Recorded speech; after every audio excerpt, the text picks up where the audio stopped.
What's up, guys? I'm just a gamer and I'm back with another video. Game Informer released their cover trailer yesterday for their new issue, which is going to be on God of Ragnarok, and the digital version of that issue is already out, and I went through it, and I just wanted to give my take on a few of the takeaways I took from that, mostly dealing with the combat. I'm not going to get into story stuff or what they're hinting at there. I'm just going to stick to some of the combat stuff and some of the details that I got some theory on. But yeah, first things first, they called the Atreus' arrows sonic arrows at one point in the issue, and that got me wondering, how are they different from the stun and electric arrows from before? Because if they were just normal arrows, they just call them arrows. So what exactly do the sonic arrows do besides increase the stun? Now, this ability is obviously something that was in the first game, stunning wise, I mean, and they were a huge part of the game, really, and if used correctly, were a very powerful tool. So again, I'm just wondering, besides stunning, what else can these sonic arrows do, given their name? So that's my first little major takeaway. The second one, which may be the most interesting to me, was they talked about how the triangle button in the first game, they felt it was underutilized, and in the sense that all it did was recall the Leviathan axe to your hand, and even if you had the Blades of Chaos out, if you press triangle, you just snap the Leviathan axe to your hand, and that's all it did. In this one, apparently they're changing it up, and they're making it so that if you have the Leviathan axe in your hand already, or if you have the Blades of Chaos in your equipped instead, if you hold the triangle button, you'll do what they're calling signature weapon moves. And for the Leviathan axe and for the Blades of Chaos respectively, these signature moves basically imbue the weapons with frost damage and burn damage, which is not something really new. These abilities were in the first game, I believe. Permafrost was the name of it in God of War 1 for the Leviathan axe, where as long as you continuously hit people, it would eventually start doing frost damage to them as well, like damage over time. Same thing with the Blades of Chaos. You could heat up your blades. I can't remember the move for them. In fact, I believe there was even a move for the R1 button, or R2 button, where if you hold the R2 button and then did one of the heavy Blades of Chaos swing, he'll do the one that he like twirled it around. That move, when you leveled it up, actually inflicted burn damage on enemies. So again, it's not something new, but it also opens them up to new possibilities. So interested to see. But the main takeaway I got from this was them calling the button or the move by holding it the signature weapon skill. Now, as we know what two weapons Kratos has at the moment, he has the Leviathan axe and the Blades of Chaos. So if they were just new moves, they would say new moves, in my opinion. The fact that they're saying signature weapon skill makes me think there's gonna be more weapons than just the Leviathan axe and the Blades of Chaos. I know a lot of people have been wondering, hey, are we gonna get to wield Mjolnir?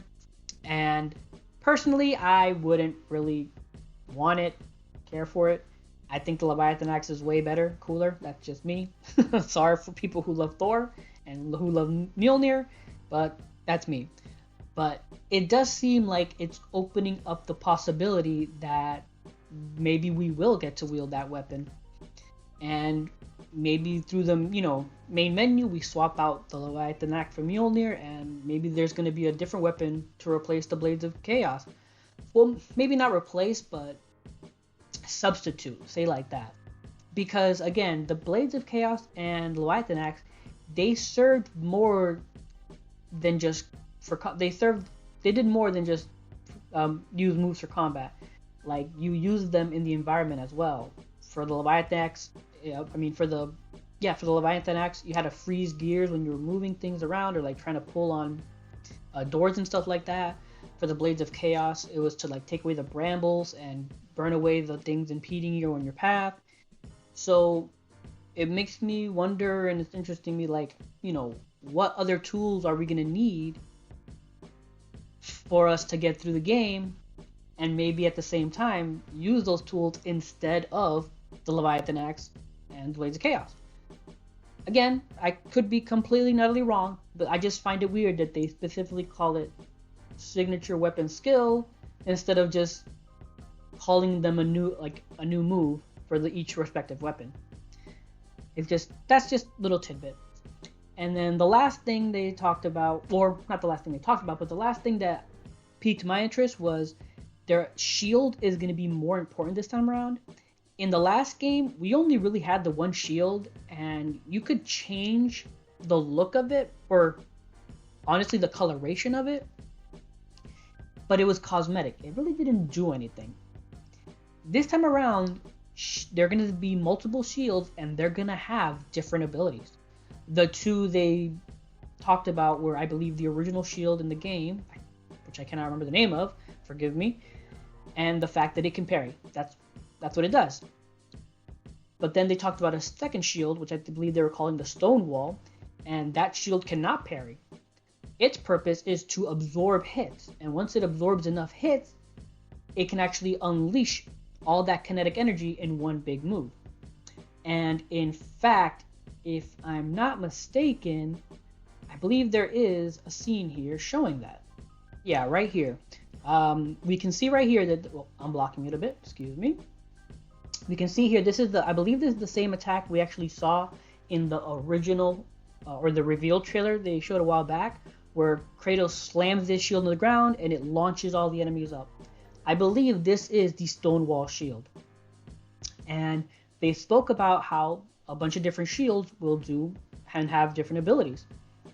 And to me, this is cool, but man, the parrying ability in one was so important and so useful that I just don't know if I can see myself giving that ability up. I mean, maybe if the shields, besides parrying, do something else as well, then I'll look at it. But I don't know. Me personally, I just, it's gonna take a lot for me to get me to to move from the ability to parry, because that was just such a useful ability. And then, actually, real quick, if we look in the very near Kratos' health bar, surrounding the axe symbol, we see 4 red charges there. And this makes me think, are these charges for the signature move? And if so, how do we refill them? Do they refill over time, or do they refill as we continue to fight? So that's just a little interesting tidbit that I saw that I just wanted to point out, that yeah, there are 4 charges next to the axe symbol on his health bar. What are they for? Question. But yeah, so those are just the quick little things that I want to get my thoughts out on. Again, the Game Informer issue is out digitally right now, so if you're subscribed to Game Informer, you can go check it out yourselves. But those are just a few little things in there, that combat-wise, that I just want to get my thoughts out on them. So yeah, just to recap, Atreus' arrows are called Sonic Arrows, or one of his new arrow types are Sonic Arrows, and I'm just wondering, besides stunning, what else do these Sonic Arrows do? Kratos holding triangle now unleashes signature weapon skills, and makes me wonder if this is maybe hinting that we're gonna get more weapons than we're gonna have more weapons than just the Leviathan Axe and the Blades of Chaos in this game. Which again, I'll be interested to see if are they gonna make us use them to navigate environmental obstacles like the Leviathan Axe and the Blades of Chaos in the first game? Who knows? But it's just something that got me thinking. And then lastly, it's just the shields, the variety of them, that they're actually going to be important.